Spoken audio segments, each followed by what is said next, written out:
इस वीडियो में बात करने वाला हूँ कोलकाता पुलिस के नए वैकेंसी के बारे में, जो कि वेस्ट बंगाल पुलिस का ऑफिशियल साइट पे ही कोलकाता पुलिस का भी नोटिफिकेशन रिलीज़ किया जाता है। तो यहाँ पे आप देख सकते हैं, आज है, कल था 28 तारीख और आज है 29 तारीख, 29 फरवरी। तो कल ही इसे रिलीज़ किया गया है कोलकाता पुलिस के तरफ से, जो कि वेस्ट बंगाल के रिक्रूटमेंट सेल में recruitment to the post of constable, lady constable in Kolkata police 2024 और गेट डिटेल्स है। तो जैसे गेट डिटेल्स पे आप क्लिक करेंगे तो यहाँ पे आपको देखने को मिलेगा एक इन्फॉर्मेशन ऑफ एप्लीकेंट। इसमें वैकेंसी का डिटेल्स दिया हुआ है और यहाँ पे notice regarding the post of constable, lady constable के बारे में डिटेल में दिया है कि कौन कौन इस फॉर्म को भर सकता है, क्या एज लिमिट है, पूरा डिटेल में दिया है। तो चलिए आपको मैं डिटेल में बताता हूँ कि क्या क्या क्वालिफ़िकेशन है, कौन कौन इस फॉर्म के लिए एलिजिबल है। तो यहाँ पे आप देख सकते हैं, नोटिफिकेशन मैंने डाउनलोड कर लिया कोलकाता पुलिस 2024 के भर्ती में, जिसमें कौन कौन भर सकता है। तो इस पोस्ट के लिए कांस्टेबल और lady constable in Kolkata police, यानी इसमें मेल फीमेल दोनों कैंडिडेट भर सकते हैं। दोनों का वैकेंसी अलग अलग कैटेगरी वाइज दिया गया है, जो कि आगे मैं बताने वाला हूँ। तो यहाँ पे जैसे देख सकते हैं कि पहला टोटल वैकेंसी के बारे में बात करता हूँ। तो यहाँ पे टोटल वैकेंसी यहाँ पे मेल कैंडिडेट के लिए 3464 है, 3464, और फीमेल कैंडिडेट के लिए 270 वैकेंसी यहाँ पे दिया गया है। उसके बाद यहाँ पे कैटेगरी वाइज देखें तो कैटेगरी वाइज में अनरिजर्व यानी यूआर कैटेगरी के लिए टोटल मेल कैंडिडेट के लिए 519 वैकेंसी है और लेडी कांस्टेबल के लिए 35 वैकेंसी को रखा गया है। उसके बाद अनरिजर्व में ईसी कुछ डिपार्टमेंट है, फुल फॉर्म मुझे पता नहीं है कि ईसी क्या होता है। तो ईसी एक डिपार्टमेंट है, अगर आप ईसी से आते हैं तो आपका 449 वैकेंसी है और इसमें टोटल फीमेल के लिए 37 वैकेंसी रखा गया है। उसके बाद यहाँ पे अनरिजर्व कैटेगरी होम गार्ड, अगर आप होम गार्ड में सर्विस करते हैं उसका क्राइटेरिया भी मैं बताऊंगा कि होम गार्ड में क्या क्या क्राइटेरिया होना चाहिए, तभी जाके आप अप्लाई कर पाएंगे। अगर आप होम गार्ड में सर्विस कर रहे हैं तो अनरिजर्व से बिलोंग करते हैं तो 244 पोस्ट आपके लिए रखा गया है और 21 पोस्ट लेडीज़ कांस्टेबल के लिए रखा गया है। उसके बाद है अनरिजर्व सिविक वॉलंटियर के लिए है, जो कि 278 पोस्ट है और यहाँ पे 21 है लेडी कांस्टेबल के लिए। अनरिजर्व स्पोर्ट्स कोटा के लिए 69 वैकेंसी है और 6 वैकेंसी लेडी कांस्टेबल के लिए। इकोनॉमिक वीकर सेक्शन ईडब्ल्यूएस के लिए 242 मेल कैंडिडेट और 20 वैकेंसी लेडीज़ के लिए, और इकोनॉमिक वीकर सेक्शन ईसी के लिए 105 वैकेंसी मेल कैंडिडेट के लिए और 7 वैकेंसी फीमेल कैंडिडेट के लिए। उसी तरह यहाँ पे शेड्यूल कास्ट, जो शेड्यूल कास्ट से एससी से बिलोंग करते हैं उसका 311 वैकेंसी है मेल कैंडिडेट के लिए, 26 वैकेंसी फीमेल के लिए है। अगर आप ईसी से आते हैं एससी कास्ट में तो 243 और 18 वैकेंसी, होम गार्ड में आते हैं तो 104 और 8 वैकेंसी, सिविल वॉलंटियर में एससी का कैटेगरी में आते हैं तो 104 और 8 वैकेंसी, और आप एसटी कैटेगरी में आते हैं तो 69 वैकेंसी और 5 वैकेंसी टोटल। इसी में भी एसटी कैटेगरी में 70 और 5, होम गार्ड में भी 34 और 3। उसके बाद यहाँ पे होम एससी कैटेगरी में आपका सिविल वॉलंटियर है तो 35 और 3 है। ओबीसी ए कैटेगरी में अगर आते हैं तो 104 वैकेंसी है मेल कैंडिडेट के लिए, फीमेल के लिए 7 है। ओबीसी ए ईसी में आते हैं तो 104 और 9। ओबीसी ए होम गार्ड में आते हैं तो 69 और बी, और ओबीसी ए सिविल वॉलंटियर में आते हैं तो 69 और 6। उसके बाद यहाँ पे ओबीसी बी कैटेगरी में अगर आते हैं तो 104 वैकेंसी और 8 वैकेंसी। तो इस तरह यहाँ पे डिवाइड किया गया सभी वैकेंसी को। तो आप लोग अपना कैटेगरी के हिसाब से वैकेंसी को देख लेंगे।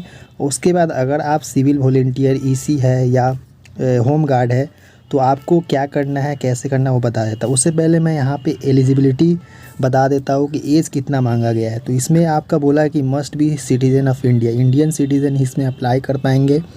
उसके बाद यहाँ पे एज लिमिट बोला गया है कि the age limit not less than 18, 18 साल से नीचा नहीं होना चाहिए, और यहाँ पे नॉट मोर देन 30 यानी 30 साल से ज़्यादा नहीं होना चाहिए, और 1/1/2024 से आपका एज काउंट किया जाएगा।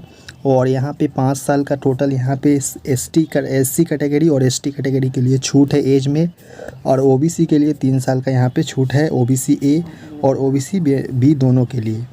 और यहाँ पे ट्रांसजेंडर के लिए भी है ट्रांसजेंडर और 5 year in case of civil volunteer. अगर आप सिविल वॉलंटियर है तो आपका 5 साल का इसमें एज में छूट दिया जाएगा। उसके बाद यहाँ पे काफ़ी एजुकेशनल क्वालिफ़िकेशन है, जैसे कि बोला गया है कि एजुकेशनल क्वालिफ़िकेशन मस्ट पास होना चाहिए Madhyamik examination from the West Bengal board of secondary education or its equivalent. इसका मतलब है कि आप माध्यमिक पास बंगाल से हों या कहीं और से भी हो सकते हैं। आगे बताता हूँ कि इसका एग्ज़ाम लैंग्वेज कैसा आएगा। अगर आप अदर स्टेट से बिलोंग करते हैं तो आपको क्या करना है कि इसमें जो एग्ज़ाम होता है, एग्ज़ाम पेपर मैंने दिया था लास्ट ईयर मैंने पेपर दिया था, जिसमें आपका पेपर बंगला में और नेपाली लैंग्वेज में आता है। कांस्टेबल लेवल का जो भी भर्ती आता है वेस्ट बंगाल में, जैसे वेस्ट बंगाल पुलिस हो चाहे कोलकाता पुलिस हो, तो उसमें आपका पेपर बंगला और नेपाली लैंग्वेज में आता है। अगर आपको बंगला आता है तभी आप अप्लाई करें, जिसमें बोला है कि applicant must be read write और स्पीक बंगाली लैंग्वेज। आपको बंगला बोलने भी आना चाहिए, लिखने भी आना चाहिए और पढ़ने भी आना चाहिए, तभी जाके आप इसमें अप्लाई कर पाएंगे। तो ये है यहाँ पे क्राइटेरिया। उसके बाद फीमेल कैंडिडेट के लिए भी भर सकते हैं, पूरा डिटेल में यहाँ पे दिया गया है। उसके बाद यहाँ पे कुछ ओबीसी सर्टिफिकेट का क्राइटेरिया बताया जिसे आप लोग पढ़ेंगे। अब बात है इसमें हाइट कितना मांगा गया है। तो फिजिकल क्राइटेरिया की बात करें, minimum physical measurement of candidate, तो मेल कैंडिडेट के लिए यहाँ पे कैंडिडेट फॉर ऑल 167 आपका हाइट मिनिमम होना चाहिए मेल कैंडिडेट का, और वेट 57 kg और चेस्ट 78 और बुलाकर 5 सेंटीमीटर कंप्लीट होना चाहिए। अगर आप फीमेल कैंडिडेट है तो इसमें 160 मांगा गया है। अगर आप एसटी कैटेगरी से बिलोंग करते हैं, गोरखा, गोरवालिस, राजवानिस है मेल कैंडिडेट में, तो 160 होना चाहिए हाइट। और फीमेल कैंडिडेट में अगर एसटी कैटेगरी में बिलोंग करता है गोरखा में, तो 152 यहाँ पे होना चाहिए। तो ये था। और थर्ड जेंडर अगर इसमें अप्लाई करते हैं तो 163 सेंटीमीटर हाइट और यहाँ पे 155 सेंटीमीटर हाइट यहाँ पे बताया गया है, और वेट 52 और 48। Chest not measurement female candidate. इसमें बोला गया है कि आपका जो रिटन एग्ज़ाम होने वाला है कितना क्राइटेरिया, तो फर्स्ट में आपका प्रीलिम्स रिटन टेस्ट होगा जो कि पेपर 1। उसके बाद आपका पीएमटी यानी फिजिकल मेजरमेंट, फिजिकल एफिशिएंसी, जिसमें रनिंग और आपका हाई जंप, लॉन्ग जंप वगैरह ये सब नहीं, इसमें सिर्फ रनिंग ही होता है, इसमें हाई जंप लॉन्ग जंप नहीं रहता है, सिर्फ रनिंग होता है, आगे मैं बताऊंगा। और फाइनल रिटन एग्ज़ाम इसके बाद होता है, उसके बाद इंटरव्यू होता है। यानी टोटल 4 स्टेज है। पहला है रिटेन, उसके बाद फिजिकल, उसके बाद आपका फिर रिटेन, उसके बाद इंटरव्यू। इसमें टोटल 100 नंबर का एग्ज़ाम होता है। प्रीलिम्स में 1 घंटा का पेपर रहेगा और 4 objective type qualifying in nature, यानी इसका कटअप एक लगता है जो कि क्वालिफाई सिर्फ करना है। और बंगाली नेपाली, मैंने पहले बताया कि बंगाली नेपाली में इसका पेपर होता है। और इसमें कौन कौन सा सब्जेक्ट पूछा जाता है, तो जनरल अवेयरनेस और जनरल नॉलेज 40 नंबर का रहता है, एलिमेंट्री मैथमेटिक्स आपका 30 नंबर का, और रीजनिंग 30 नंबर का टोटल यहाँ पे रहता है। और नेगेटिव मार्किंग 1/4 का रहता है यहाँ पे नेगेटिव मार्किंग, यानी 0.25 का negative marking. Physical efficiency measurement में देखिए तो यहाँ पे फिजिकल में जैसे 1600 मीटर का रनिंग 6.5 मिनट में कंप्लीट करना है। और फीमेल कैंडिडेट का जो यहाँ पे रेस होने वाला है 800 मीटर का रेस है और 4 मिनट का टाइम यहाँ पे दिया जाएगा। थर्ड जेंडर वालों के लिए 800 मीटर का रेस 3 मिनट 30 सेकंड का यहाँ पे दिया जाएगा। और यहाँ पे जो मतलब द एक सर्विस मैन है जो 35 साल से अबव है, तो उसका पीटी मेल कैंडिडेट का 800 मीटर का 3 मिनट 30 सेकंड, और फीमेल और थर्ड जेंडर के लिए 800 मीटर 4 मिनट 30 सेकंड, 4.5 मिनट का टाइम यहाँ पे दिया जाएगा। उसके बाद यहाँ पे फाइनल जो रिटन एग्ज़ाम होने वाला है पीएमटी और पीईटी क्वालिफाइंग इन नेचर है। तो यहाँ पे जैसे आप देख सकते हैं कि टोटल 85 मार्क्स का आपका फाइनल एग्ज़ाम होने वाला है, फाइनल रिटन एग्ज़ाम, जिसमें 85 क्वेश्चंस और टोटल 1 घंटा का समय आपको दिया जाएगा। और ये भी ऑफलाइन एग्ज़ाम होने वाला है, जो कि जनरल अवेयरनेस और जनरल नॉलेज 25 क्वेश्चन आएंगे 25 नंबर का, इंग्लिश इसमें रहेगा 10 क्वेश्चन 10 मार्क्स, एलिमेंट्री मैथमेटिक्स रहेगा टोटल 25 क्वेश्चन 25 मार्क्स का, जो कि माध्यमिक स्टैंडर्ड का रहेगा, और रीजनिंग और लॉजिकल जो है 25 क्वेश्चन 25 नंबर का यहाँ पे रहने वाला है। आपका जो पेपर है इसमें नेगेटिव मार्किंग भी रखा गया है, जिसमें 1 4th का नेगेटिव है, पहला पेपर में भी 1/4 और फाइनल पेपर में भी 1/4 है। इसमें OMR बेस्ड आपका एग्ज़ाम होने वाला है, इसमें लिखा हुआ है। उसके बाद यहाँ पे आपका इंटरव्यू होने वाला है, 15 नंबर का टोटल इंटरव्यू, जिसमें बोला गया है कि candidate ability to speak in Bengali will also be tested in his or her interview.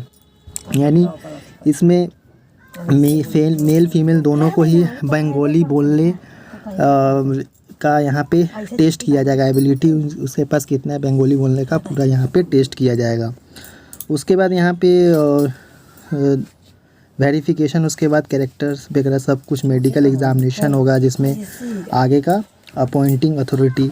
उसके बाद यहाँ पे जो फॉर्म भरने का चार्जेस रखा गया है टोटल, अगर आप all category except ST schedule caste, SC और ST को छोड़ के बंगाल का निवासी है तो आप सभी को यहाँ पे 150 रुपया एप्लीकेशन फ़ी और 20 रुपया प्रोसेसिंग फ़ी, टोटल 170 रुपया आपको देना पड़ेगा। अगर आप SC कैटेगरी है और यहाँ पे मतलब यहाँ पे बंगाल का निवासी है, ओनली बंगाल SC कैटेगरी, उनको 20 रुपये का सिर्फ प्रोसेसिंग चार्ज देना पड़ेगा। और SC शेड्यूल ट्राइब ST है नील, तो 20 रुपया प्रोसेसिंग फ़ी आपको देना पड़ेगा। उसके बाद यहाँ पे हाउ टू अप्लाई, तो अप्लाई कैसे करना है, तो अप्लाई करने के लिए इसका जो ऑफिशियल साइट है wbpolice.gov.in पर जाके आपको अप्लाई करना पड़ेगा, या आप kolkatapolice.gov.in पर भी जाके कर सकते हैं अप्लाई। इसमें फ़ी पे स्ट्रक्चर बताया कि क्या क्या होगा, गेटवे वगैरह सब कुछ। तो ये था इन्फॉर्मेशन, आई होप कि पूरा समझ में आया। इसमें फ़ोटो क्या क्या लगने वाला है, तो आपका एक सिग्नेचर और फ़ोटो भी लगेगा जब फॉर्म भरेंगे। तो आपका 5 से 20 KB के बीच में आपका इमेज होना चाहिए, और सिग्नेचर और फ़ोटो यहाँ पे बताया गया जब फॉर्म भरेंगे उस समय आपका लगने वाला है।